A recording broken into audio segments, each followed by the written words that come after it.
Good afternoon and welcome to our masterclass on self-care for school leaders. I'm joined by Andy Mellor, who's the Wellbeing Director for Schools Advisory Service. Good afternoon, Andy. Good afternoon. And I'm really looking forward to this masterclass because actually it's probably one of the most important ones that we have to talk about is actually about self-care, because from our community and from all our social networks and things like that, we know that self-care for school leaders is at a critical point and they need to really be aware of what they can do and how they can support each other. And I know that Andy's been researching this and working on this for quite a bit of time to find out what is the best strategies for school leaders to use. So I'm going to hand over to Andy. You're in for a really informative masterclass this afternoon, so sit back and enjoy. Thank you very much. Thank you for that introduction. For those that don't know me, my name's Andy Mellor. I'm the National Wellbeing Director for Schools Advisory Service, as Jonathan was saying. And true to form, of course, the minute I start presenting, there's somebody trimming the grass outside. But let's just ignore that and focus on what is a really, really important piece of work here, because I've had a number of conversations with head teachers across the country, and I tend to get one of three reactions. I tend to get a reaction from somebody who says, yeah, I really get well-being and I know it's really important, and I've got this regime that I adhere to. Or yeah, I know it's there, but I can't get round to it. There's just too much else to do. And there are a group of head teachers, sadly, who pay very little attention to well-being. And that really concerns me in terms of the impact, not only on themselves, but on their school community. I've done quite a lot of work with Barnsley head teachers. And one of the Barnsley head teachers, when I asked them about their well-being, came up with a really great quote, and I use it now wherever I go, because I think sometimes we think well-being is a soft option. And she said, well, well-being's easy, isn't it? And I said, what do you mean? She said, well, no, she said, let me rephrase that. Well-being is simple, it's not easy. And I think that sums it up in many ways.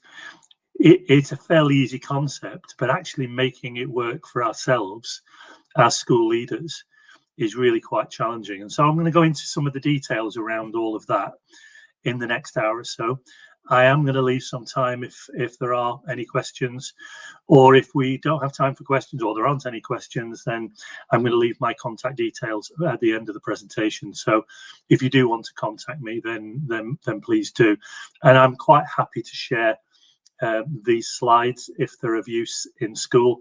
It's obviously being recorded, so you will have the recording as well. You might think that's a nice blue sky, a nice little set of pebbles, and that might be something to try actually when we next go to the beach. But beyond it being architecturally interesting, for me, it kind of sums up where well-being sits in terms of our own personal well-being, but also well-being at school. For me, it sits at the center of what we do. It's that stone in the middle that holds everything else together. And if we take that away, quite often the whole thing can collapse. So I really do applaud you for taking the time this afternoon to take some time out to look at self-care and why it matters to you and your school. There are some key takeaways here that we sat down with Lucy and Jonathan and we looked at what we would want from a session like this. And I'm hoping that, you know, we will develop a clear understanding of why self-care matters for you now and for your future, probably in a way that it's more important now than it's ever been. There are going to be some practical approaches to integrating self-care into your daily routine, but also some ideas about how you might use some of these strategies in school. My work is around developing whole school wellbeing cultures. So if you are a SAS school and you're already with SAS, then my job is to go around schools and trusts, working with those schools and trusts to embed that culture. There are going to be some fairly honest insights from myself. I was a head teacher for 17 years in a 2-form entry school in Blackpool. And prior to that, I did 4 years as a deputy head teacher in Blackpool. So a lot of my work has been on the Fylde Coast in Lancashire. But I also had a year out between 2018-19 where I was a national president of the NEHT. So these are views and slides that have been grounded in practice as a head teacher, but also informed by the last 5 years, which have been working with SAS. And I'm going to try and provide you with a fresh perspective on how leadership can become sustainable.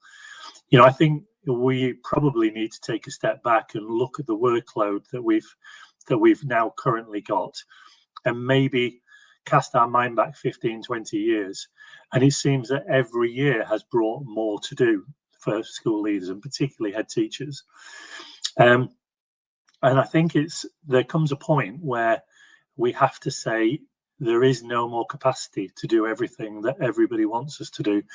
Not only have we got school-based things that are part of our core business, we're now increasingly responsible for a lot of the social care aspects of our community, quite simply because there aren't those social care services out there anymore that were previously funded.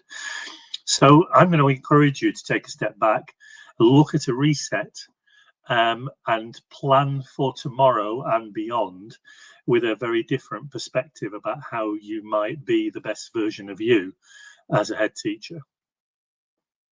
So I always start my presentations, if you've seen me speak before, you'll know that I always start my presentations with this definition. And I devised this definition because I was really concerned that there wasn't a definition out there, particularly in an educational context. And I think the first line is stating the obvious in some ways, but it is about being well. Well-being is about being well. It's about the being of being well. And that means every day. That means not just it just happens, but we have to invest in that being well.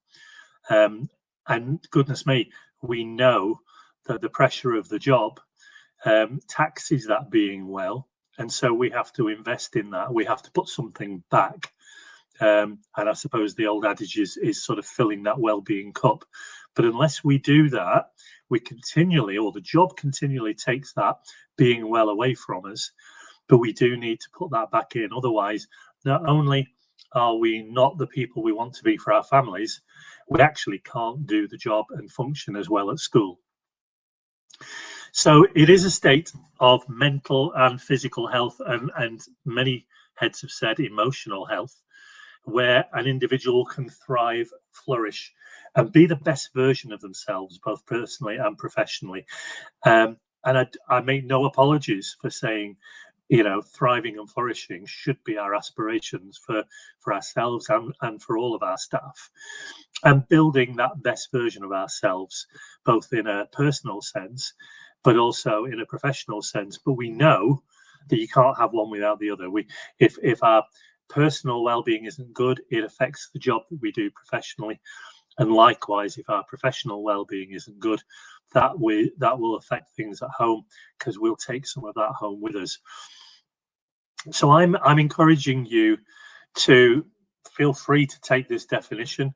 More than happy for you to use it. A number of trusts now use it in their people strategy, but I'm more than happy for you to take this on, because if we don't have a common understanding of what well-being is and being well is, then we often have a number of definitions in everybody's heads, and we think we're talking about well-being, we're talking about the same thing, but actually having an overarching definition that everybody can buy into and is generic enough for everybody's well-being to be catered for within it is a really good starting point.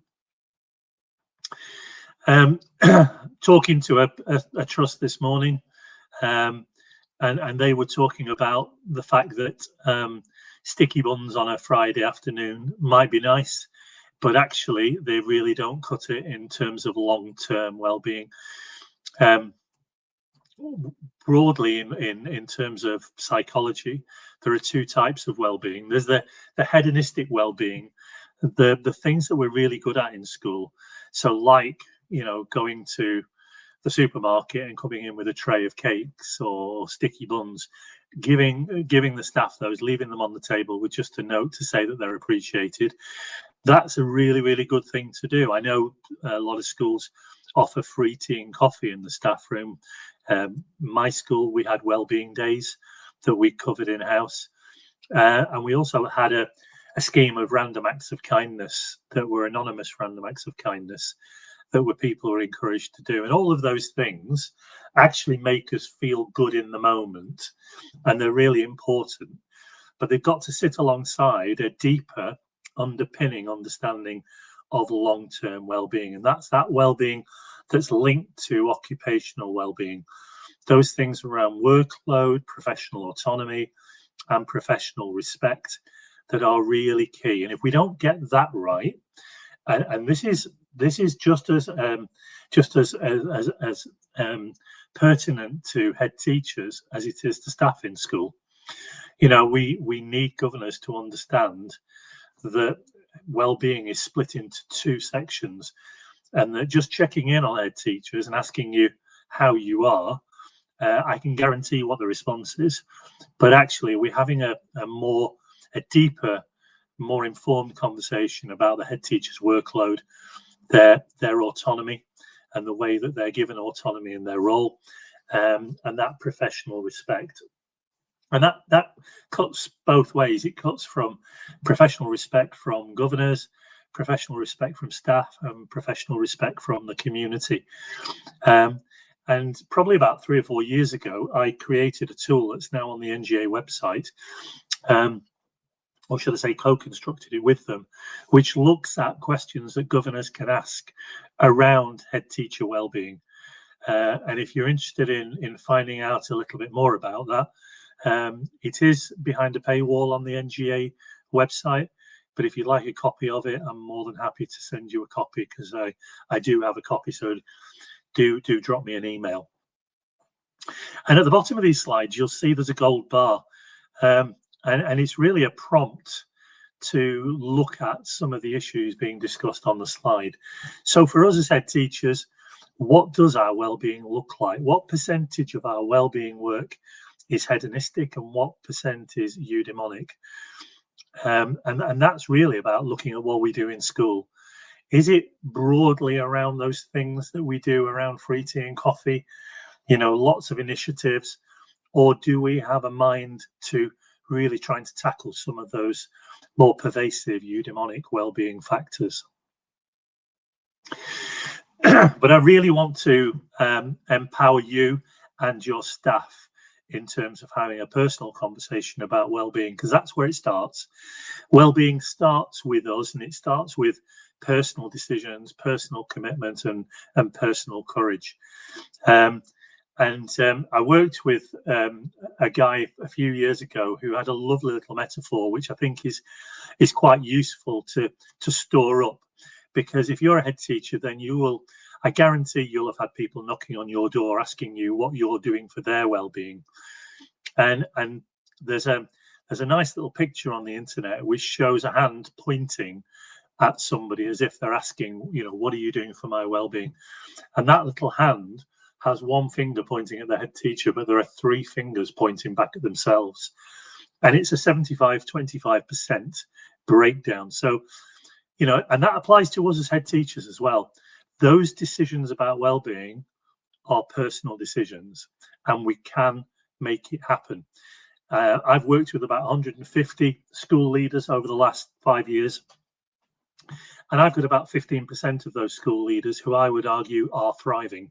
Yes, they find the job hard, and it is long hours, but they're actually doing things to support their well-being, acts of self-care that help them to be thriving at work. And I'll go into that in a little bit more detail shortly. But it really is about us making those personal decisions. And it is tough. Sometimes you're the last line of defense in terms of a piece of work getting done. The book stops with you. But sometimes we just have to say, I'm stopping now. I'm not working anymore tonight. I'm going to bring the best version of me to work tomorrow. And that means stopping now.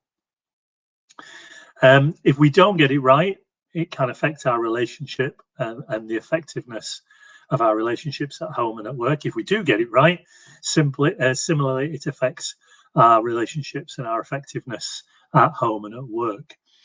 And I'm going to keep coming back to this term freshness, because we have, over, for as long as I can remember, 20 years or so in the profession, as a head teacher, school leader, we have been asked to do more and more.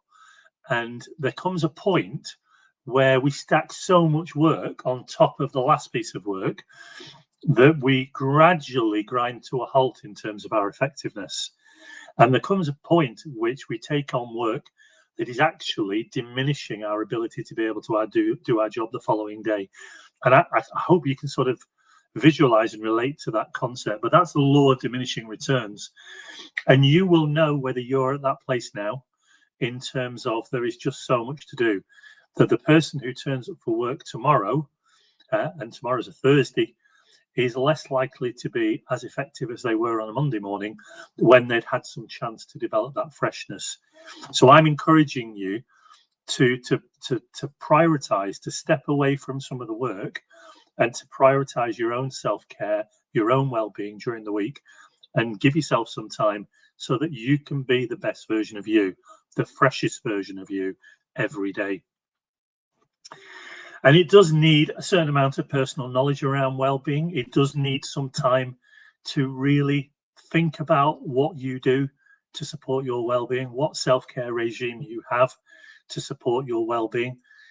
And it also, it will involve some planning in terms of making sure that what you want to do to refill that cup on a daily basis is made sure that it happens every day. Because we know that quite often the pressure of the job means that corners are cut with our own well-being to try and get the job done. Things crop up at school. We end up staying at school till late. It means we don't go to the gym. We don't go for that walk. We don't do all of those things, whatever they are, that you do for your well-being and that helps to freshen you. Quite often we cut corners. So we have to be dedicated to a level of non-negotiability around all of that, because this is not about ticking a box to get work done. This is about making sure that the work we do tomorrow is the very best that we can do, and it demands that freshness of us. So I'm going to ask you a question about your well-being, and I don't need anything in the chat, just a question for you to reflect on. What do you do on a daily basis for your well-being? What do you do on a daily basis that is about self-care for you? Because that's the question when I'm doing staff meetings and I'm doing inset. That's the question that is met with this tumbleweed moment. And for those of you that aren't horticulturalists, that picture is tumbleweed. But quite often when I ask that question, people look at each other and there's a realization that actually we don't do anything. We get on twin tracks, which is about feeding the family at the end of the day, going to work, and we do very little for ourselves. And what happens over the course of the week is that self-care, that well-being cup gradually starts to drain. And we get to Friday, and we all know what happens on a Friday. Everybody just collapses when they get home. But actually, if we invest in our well-being a little bit every day, we'll be better for our families on a Friday and over the weekend, rather than just collapsing and then trying to build ourselves up ready to go again. And realistically, I was in the job for 17 years. I still left work on my desk when I left headship. So you're never going to get through all the work. It's constantly a prioritization exercise. And again, I've got some useful tools around prioritization, if that's of interest to you as well. So some questions for you to consider here. And each of these questions really is about a bit of personal reflection. I do a program called Be Well, Lead Well with some of our leaders who who are clients of SAS, and it gives them the opportunity to work through some of these questions. So do you know what wellbeing is? And do you understand the positive impact that it can have on work and your personal life? Do you actually have things that support your well-being? Do you know what those things are, the go-to things? I guess during COVID, my go-to place was a little hill not far from where I live here, and I would go for a walk up that hill, get to the top. You'd be able to see for miles. I'd be able to see right across the Fylde coast up to the Lake District. And actually what it did, with all the fear of COVID, it helped to put everything back in the box, because it made you realise that you're just a small part of a bigger world. And I think sometimes having that sense of context and control, that you can't control everything, is really important for your well-being.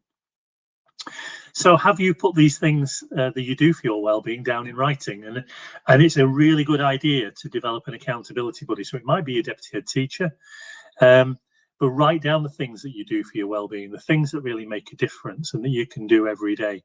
It might be reading a book in the bath for half an hour at the end of the day.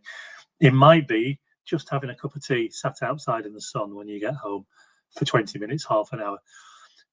But if you're going to do those things, then you need to write those things down, stay true to them. And the best way to do that is to develop an accountability buddy who maybe at the end of the month you can have a conversation with to see how well that you're sticking to it. In terms of the little diagram to the right, I always put that in because everything that head teachers do in schools is about children. But if we are to be the best for the children, we have to put ourselves first. And that is so counterintuitive to everything that head teachers are about.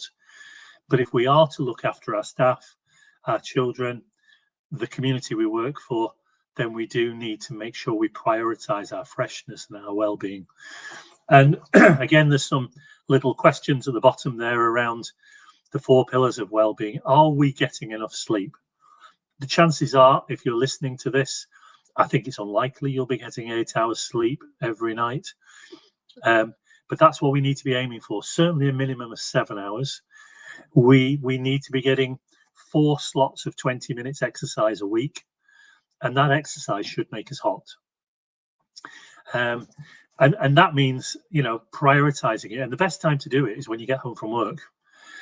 Before you settle down to make tea, before you settle down to do some homework with the kids or whatever, try and prioritize 20 minutes where you get out, because what it does is it creates a fire break between work you and home you.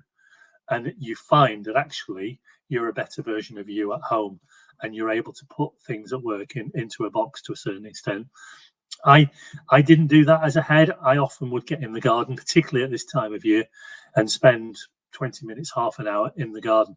And it just allowed me to close the door on the day. And relaxation and going back to sleep, those are 2 that are really, really key, because what we now know is head teachers are drawing down on the stress hormone cortisol, and cortisol was designed to get us out of dangerous situations. So we draw down on it once every 3 or 4 weeks. What we now know is that head teachers are drawing down on that on a daily basis. And relaxation and sleep, often seen as luxuries, are the best ways to try and dial down on that cortisol. So rather than seeing sleep and relaxation as luxuries, try and prioritize those things, because it gets that cortisol out of your bloodstream. And nutrition and hydration are really key. I didn't drink enough as a head quite often. I didn't have time in the morning to put some lunch in my bag. And then you'd end up eating whatever was left in the staff room, or there's any school dinners left over. It needs planning. It needs careful planning. So I now have a bottle on my desk, which I fill up twice a day, just to make sure that I'm getting hydrated during the course of the day, because it can be very easy to forget all about that while you're working and you're dealing with things as they crop up. The Wellbeing roller coaster, I put this together really because I wanted a diagram that kind of explained a little bit about how it felt during term time. So on the far left hand side, we start at the beginning of the year. There's a certain amount of press and stress, get it right, stress and pressure. And then we work towards the end of term. And by the time we get to the end of term, that pressure is increased hugely. And then we get to an end of term break, and we're able to focus on some things that we would habitually do for our well-being. And it might be days out, it might be going to the seaside, going walking, and we're able to focus on that a little bit more. But then it goes again. And actually, with that line, we should be trying to smooth that line out. So pulling either end of that piece of string so that the curves are less pronounced and that we don't have those peaks and that we are fresher. So there's a question there in terms of how do we do that? Well, we bring some of the things that we do for our well-being during half terms, at weekends, during holidays, and we pull some of those things in. And okay, if we're going walking in the Brecon Beacons one weekend, we can't do that on a Wednesday night, not unless you live close to the Brecon Beacons. But what we can do is we can actually prioritise a walk or take ourselves off for half an hour to an hour just to give ourselves a break and to pull some of those things we know that work for our well-being into the working week. You may well be familiar with some of this data if you've seen the Teacher Wellbeing Index, but there's some fairly stunning data there in terms of what staff are saying, and some of those staff are head teachers. 50% of absences in school now are around stress, anxiety and depression, and that's gone up from 40% a couple of years ago. That is now over half, and 73% of staff say that their job in school leaves them no time for a personal life. Now, that can't be right, because it's the personal life and the things we do at home that give us a break, that help to bring that freshness to what we do on a daily basis. So we are seeing quite significant rises in absence. So apart from well-being being really important for you, for dialing down on the stress that we're feeling, it has a significant role to play in reducing absence as well. And the reason why I think we are needing a reset in all of this is that we tend to just do as many hours as the job takes. We have a strong inclination or sense that we're in a vocation. It doesn't feel like a job, in inverted commas. It feels like we're making a difference, and we are making a difference to so many children and so many families up and down the country. But the flip side of that is that if we're not careful, that can actually seep into our personal life and into our well-being life. So the notion of vocation and the fact that we're child-centered and we'll do whatever it takes, and that everything that we do is counterintuitive in terms of well-being, all of that needs recognizing, because what we need to do is we need to flip the current model. So at the moment, we put the children in school first as head teachers. We then probably put the staff next, then the parents that we work with, governors, our wider school community. And then when we've got bandwidth, we focus on our own children. If you've got parents of a certain age, that'll be the case as well. Our partners probably come well down the list. And right at the back end of the list is often ourselves. Now, if we're going to work fresher, and we can't work any harder and we can't work any smarter, if we're going to work fresher, we need to flip that model. And that's about putting ourselves first. And yes, prioritizing your family. And by doing all of that, we'll be a better version of ourselves for the children, staff, parents, governors and community that we work with and for. So it is about recognizing some of the dangers, some of the positions that we get into, some of what the job demands of us, but trying to flip that model so that we can be the best version of ourselves. I talked a little bit earlier about the concept of diminishing returns. This essentially is the idea that working harder and harder inevitably leads to lower productivity. And it stands to reason, I guess, in many ways. If you take the sort of an athlete, a marathon runner, they are less productive in terms of pace at the end of their marathon run because they are worn out. And that is very much the way that we are as head teachers. The harder we work, the longer we work, the less effective that we become towards the end of a school day.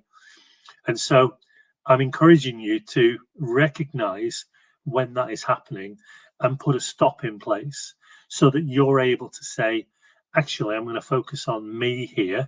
I'm going to look at putting something back so that tomorrow when I go in, I'm building resource for that productivity and effectiveness that I want when I go in school tomorrow. And I think, you know, there are things that we can do in school. There are things that we can do ourselves as heads. Reducing workload is really key. The notion that we can do everything that's thrown at us in school is a crazy one, because there aren't enough hours in the day to be able to do all of that. So we have to look at reducing workload through prioritising. One of the schools in a trust I was working for had a great idea in that they actually built something that allowed them to prioritise the things that were really important for teaching and learning, really important for outcomes for children, but took a very small amount of time. And those were the things they concentrated on. But at the other end of that spectrum, those things that seemed to take a long time to do, but had very little impact on teaching and learning and children's outcomes, they started to strip those things out. And we can do that because we can't do everything. So if we prioritise taking those things out that have little impact, this is what this school did that I was working with. And they made a conscious decision that displays were taking a huge amount of time and weren't necessarily having the impact on teaching and learning that they wanted. In many ways, the children were coming into the classroom overwhelmed. So this is about saying, in this school's context, we're going to have 2 displays per classroom and we're going to change them each term. So that's 6 displays a year. And most classrooms I go into now have 4 or 5 displays as an average, and they're often changed. And what we know is that if we have too much in the classroom, they actually become counterproductive. Children see it as wallpaper. And so let's change it on a termly basis. It will be noticed by the children then, but actually it takes away some of the time-consuming tasks that increasingly teachers are having to do. And if you're a teaching head, that you'll be having to do as well, and cuts back on that. Now, that time we've created from cutting back is not for more work. It's for us to build in an early dart to get away, to be able to do some things for our well-being. And in many ways, you know, there is a culture change that we need to see here in schools.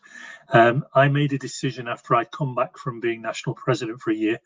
I made a decision that 2 nights a week I was leaving school at 4:30 and going to the gym, because I needed to look after myself and get myself fit. Because if we don't invest in ourselves now, we're going to pay the penalty later down the line. So I made that decision. And some of the looks that I got as I was leaving school at 4:30, and the behaviour was really interesting in so far as, for a couple of months after I'd made that decision, I would drive back past school and the car park would still be full. But after that, we started to see the car park emptying out because people were taking their lead from me as head teacher and basically saying, well, the head's obviously signalling that this isn't a tick box exercise. He's serious about his well-being. I'm going to be serious about my well-being. So really, really important that we prioritise reduction of workload and create time for people to be able to take some time away. And it might be that as a head, you just say, do you know what, 1 night a week, 2 nights a week, we're going to have an early finish. And people can organise their work around working a little bit later if they want to on other nights. But we need to build in that opportunity for people to be able to leave and do what they need to do for their well-being. And to be honest with you, I work in an area now outside of schools, and that's what people do outside of schools. You know, they don't work as late as people in schools do, and they will prioritise their well-being because they know it's really important to their effectiveness the following day. So really important to look at creating capacity for well-being, planning for personal well-being that allows you to be refreshed. It's about being the best version of you for your family and your students, and it does help you to perform better. If we don't do all of those things, there is a bit of a price to pay, and I don't make any apology for what I'm about to talk about, because I genuinely think all head teachers should know this. I've worked with a group of heads in Blackpool, and there were 4 of us who basically went to the meetings together. We had a social life together and still do meet up together. And all 4 of us have had heart-related issues. There's only 1 of us left in headship, but all 4 of us have had heart-related issues. And I'm sure that's down to the prolonged exposure to cortisol.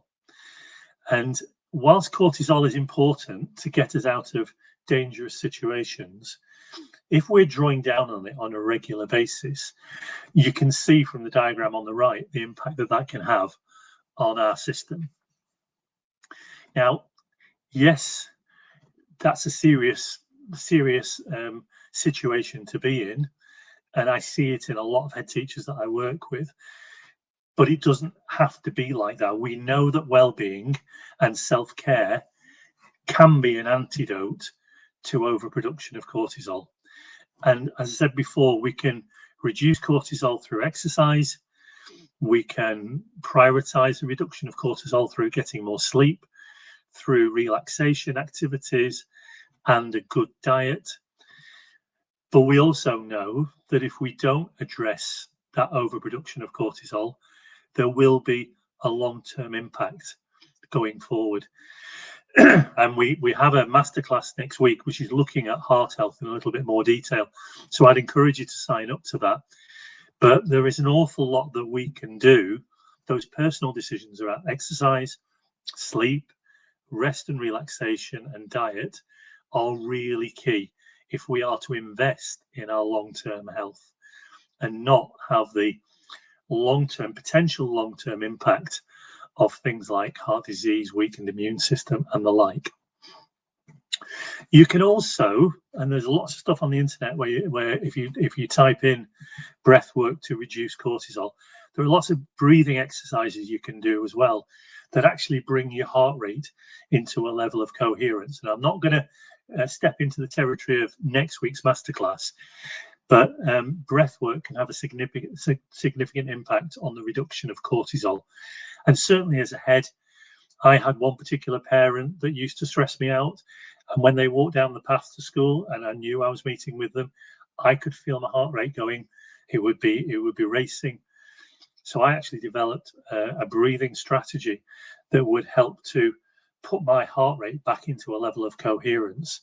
And if you do that, it actually takes you out of that fight or flight mode, and you become the adult in the room where you can make the better decisions. I've also put something in there about empathetic leadership. We really haven't got enough time to begin to talk about empathetic leadership, but if you are interested in empathetic leadership, I do a session on empathetic leadership. The bottom line now is that we know that empathy and showing empathy, as opposed to sympathy, 2 very different concepts.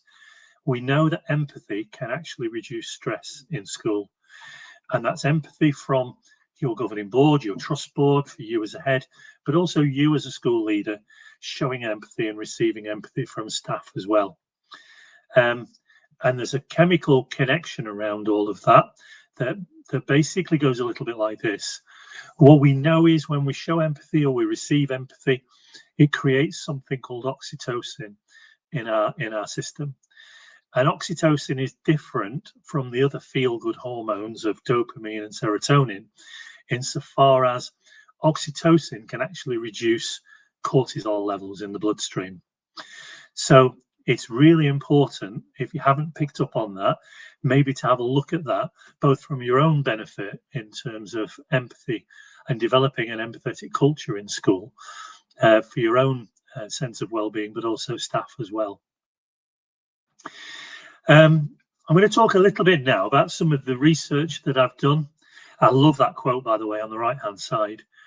Self-care is about giving the world the best of you instead of what's left of you. And that's about investing in you so that you can be a better version of yourself for other people. But I'm going to talk a little bit now about some of the leaders that I've worked with over the last 5 years. I'm in the process of writing a book about all of this that should be out hopefully before the end of the year.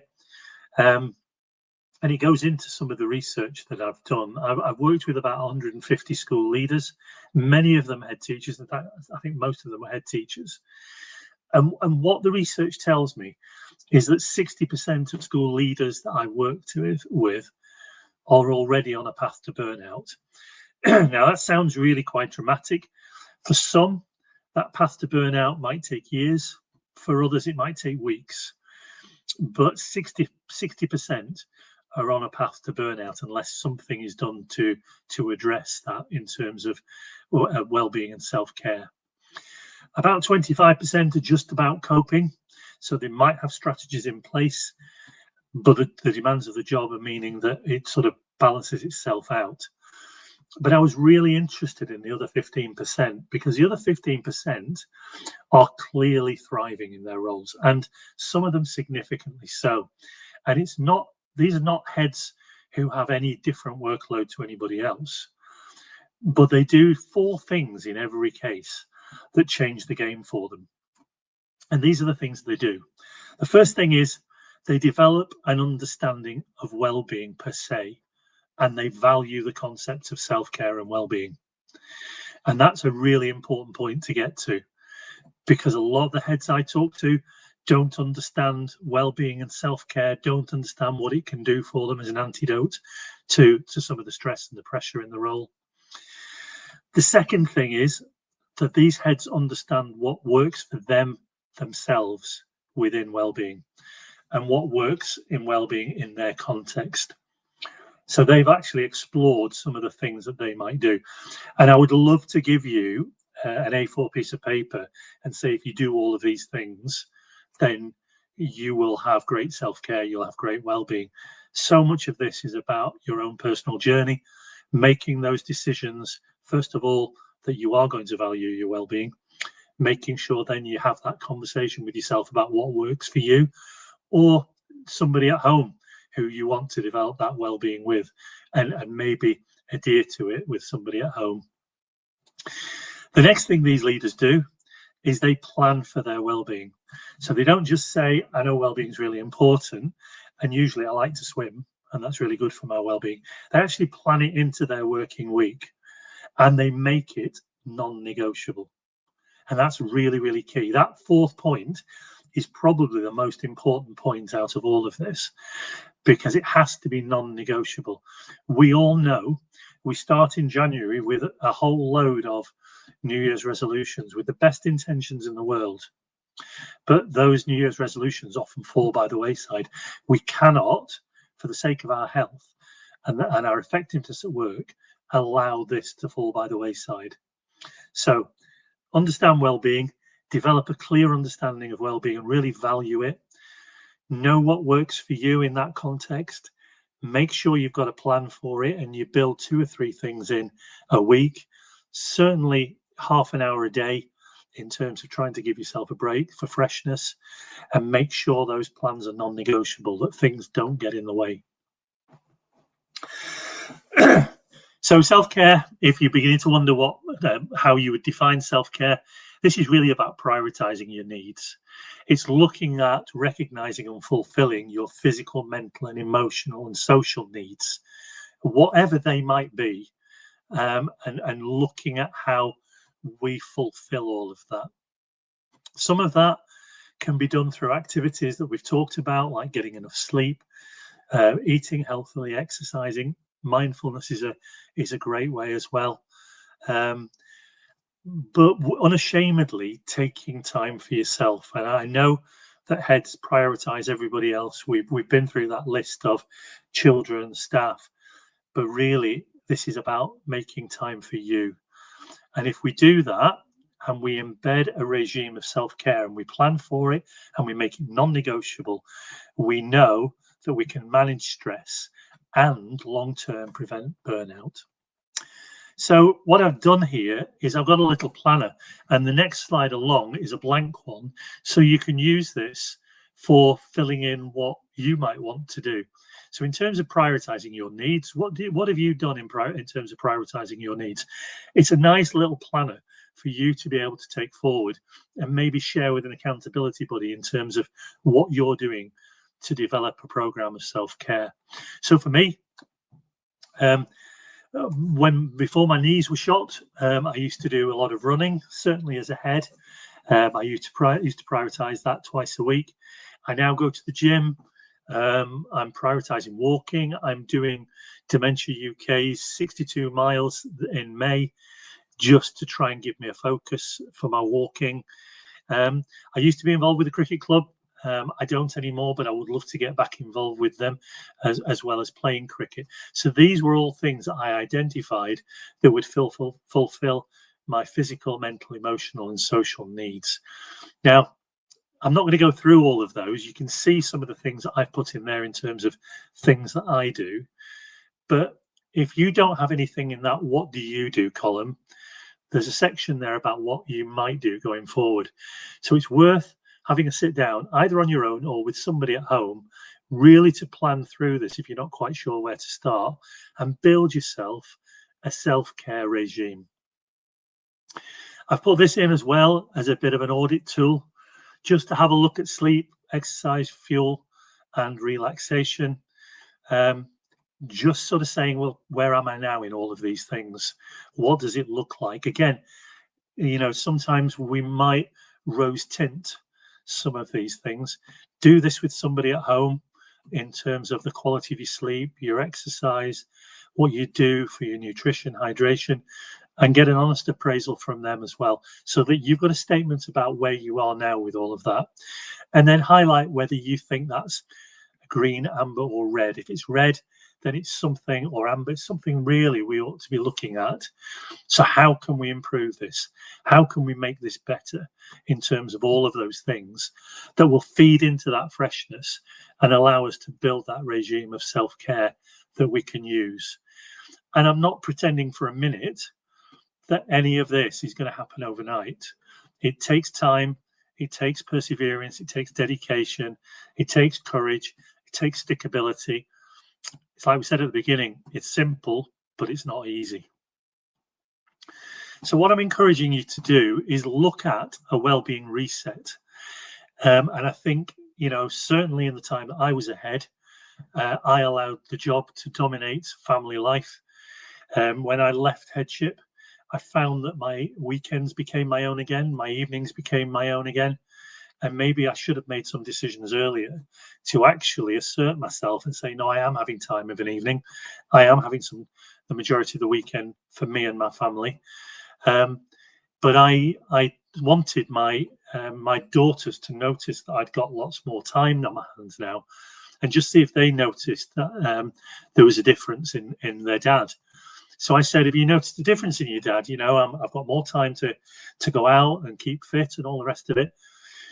And what they said still rankles with me. And they said, yes, you've got time to talk to us now. That's just not good enough. The job should not have, I shouldn't have allowed the job, and it's inverted commas because it is a job. I shouldn't have allowed the job to have dominated my family life to such an extent that I didn't have time to talk to my children during the week. And if that's you and you're in that situation, I would urge you to look at this reset. So to reset, quite often on a device we've got at home, there's a little button on it we have to press.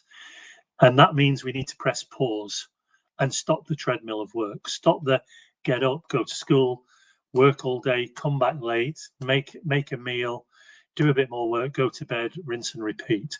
At some point, we need to press pause and stop that treadmill and start to have a conversation with ourselves about what we're doing to ourselves and how we might build well-being and that will protect our health and well-being, not just for now, but for the future.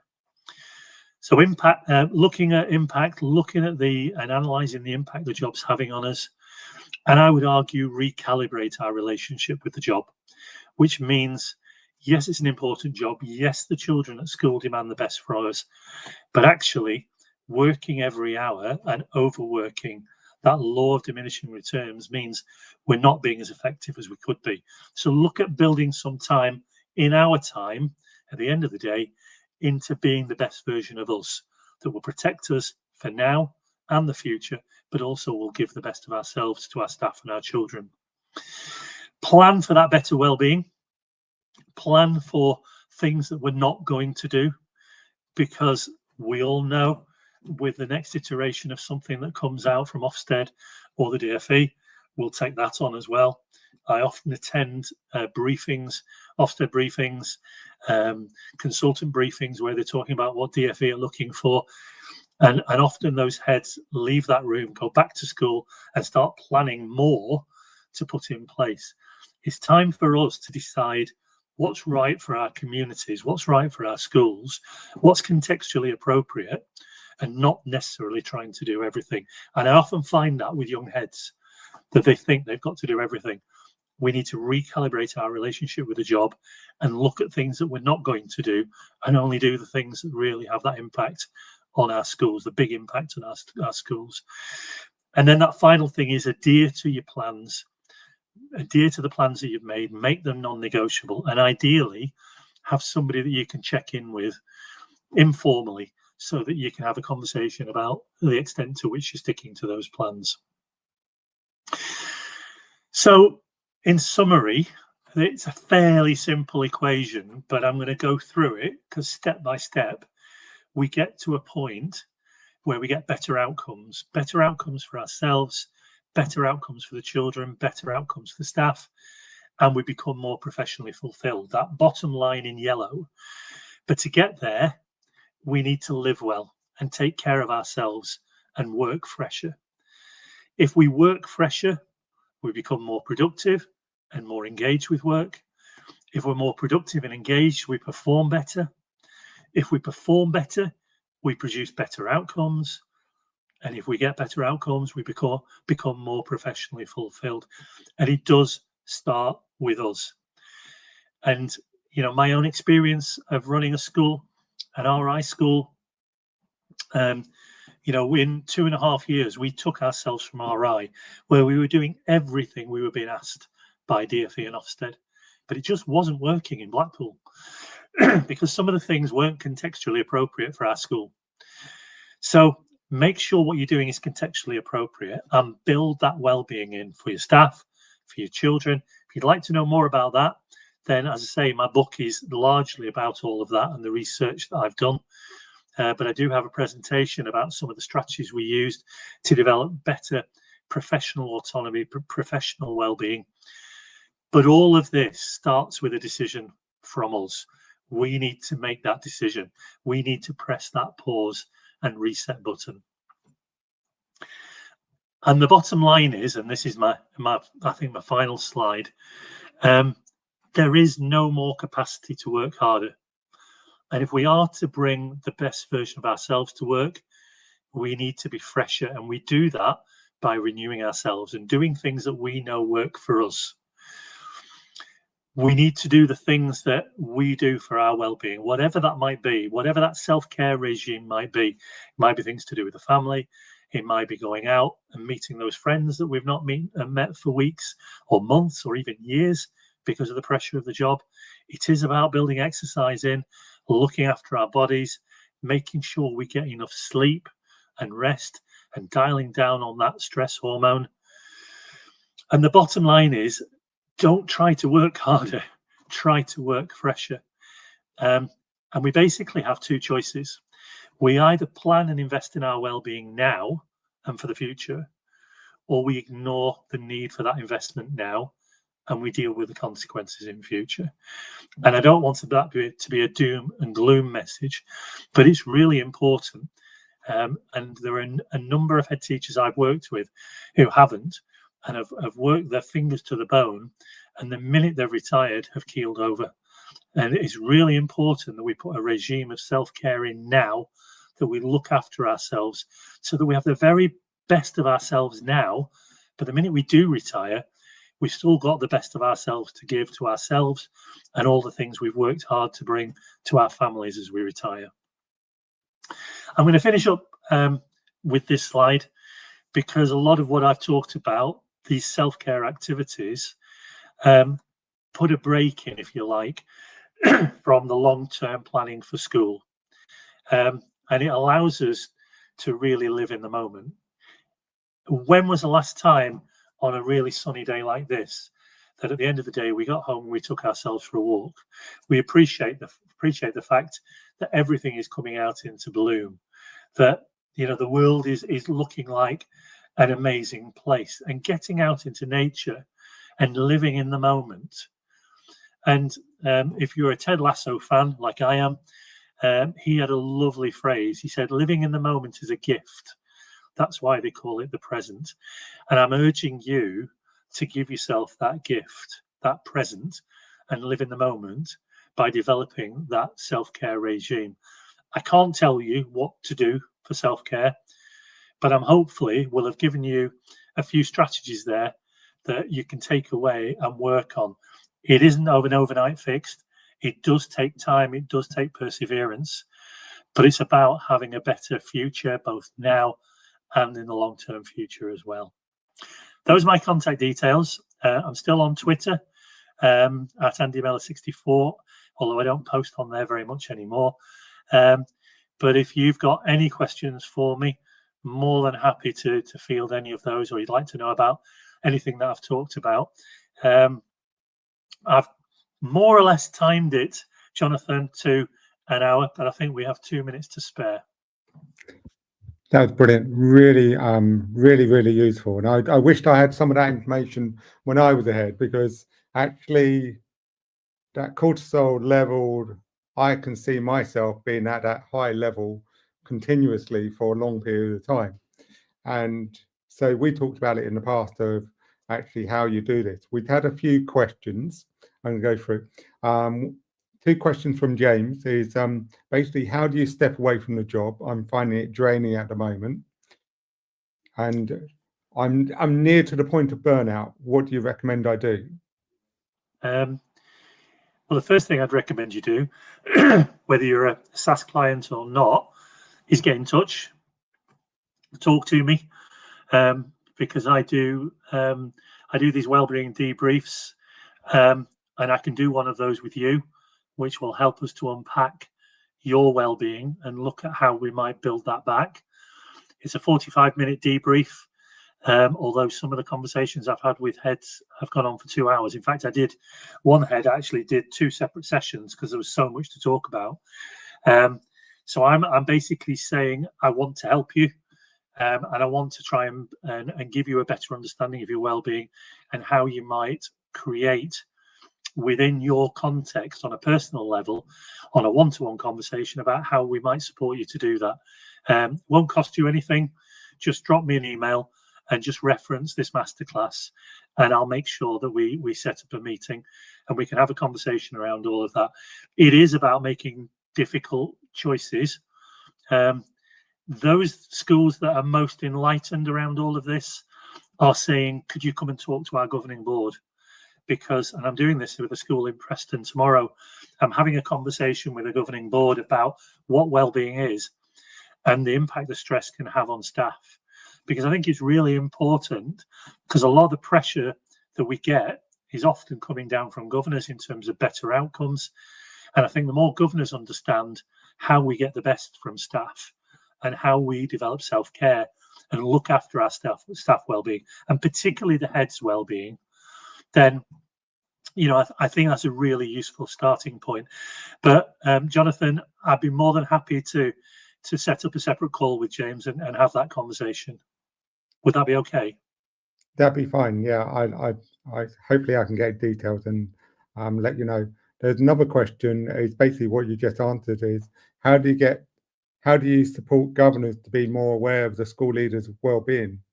This is from Annie. Is one of the topical conversation that comes up quite a lot on our platform.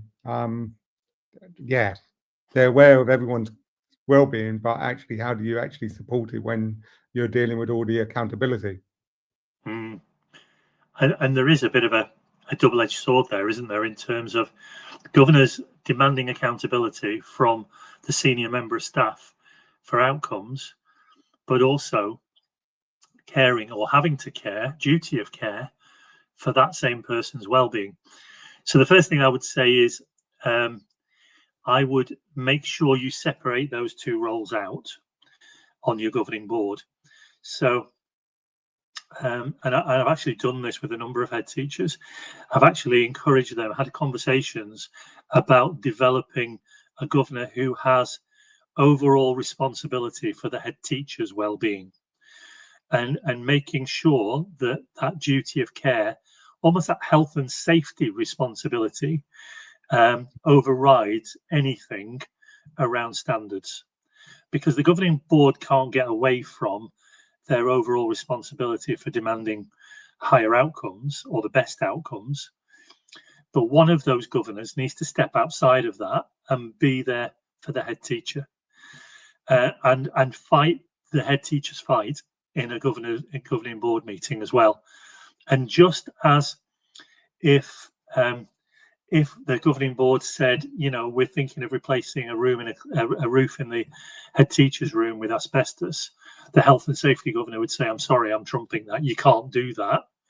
We need a governor who can trump some of the pressure, knowing the head teacher and knowing how much pressure the head teacher's under.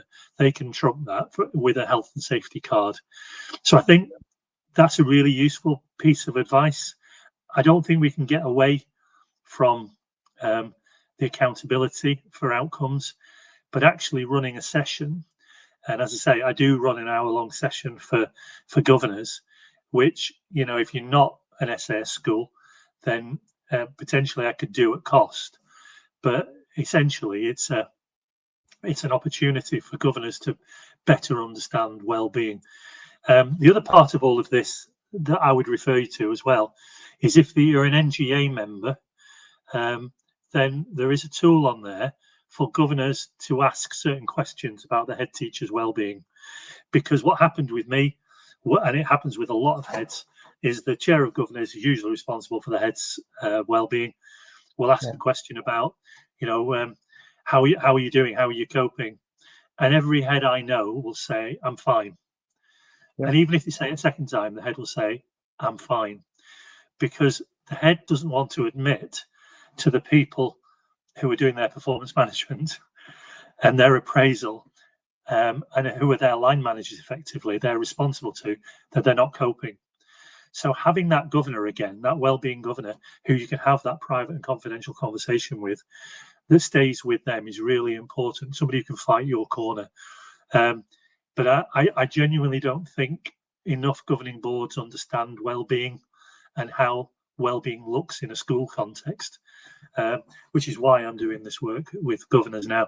I don't know if that's helpful, but again, if there's anything more that I can help with that, then please drop me a line.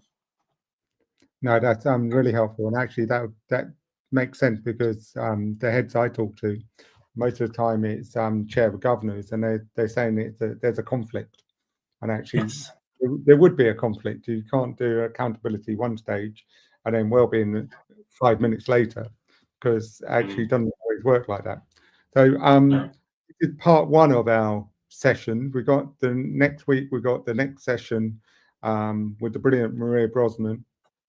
doing about heart health. I'm looking forward to that. I think Lucy might be chairing that meeting because yeah, it should be good. So that's on Monday. So sign up for that if you are around to watch that. And thank you very much, Andy, for your time today. Really informative, really in depth of what you were saying. So thank you again. My pleasure.